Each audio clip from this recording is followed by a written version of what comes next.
This is going to be an eye-opener for the risk on this highway. Residents in Owensville grapple with the loss of a neighbor after a dump truck crashed into a house. Good evening, everyone. I'm Taylor Freeman. Thank you so much for joining us here tonight.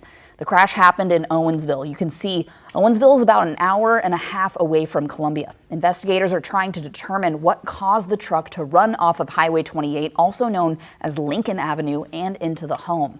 KMU8's Channing Headley has been on the scene talking to friends and first responders and is live now with more on how this is affecting the community. Channing. When I first arrived here early this afternoon, the truck was still lodged in the side of the house, but the truck is now gone and the house has been boarded up. This home belongs to the Fuchs family, and this is where neighbors say Donald Fuchs was sitting in his favorite spot at the time of that crash. They also say the driver might have first hit a utility pole before losing control and hitting the side of that home, but the Highway Patrol has not confirmed that. Fuchs died at the scene.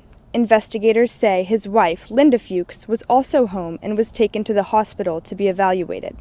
First responders also spent about a half hour trying to rescue the driver, who was pinned in the cab of the truck. He also went to the hospital. One longtime friend of the Fuchs says reckless driving is not a new concern for this neighborhood. This is going to be an eye-opener for the risk on this highway. Because this is the second time their house has been hit in the last couple years by a vehicle. Another one hit that same front porch. And I just think there's a risk here, so I think we need to figure out what that is and how to fix it. We don't know much about the driver involved, but the truck said Brinker Trucking on the side, which is based out of Washington, Missouri. The Highway Patrol is heading up the investigation, and we will continue to follow up when we get more information.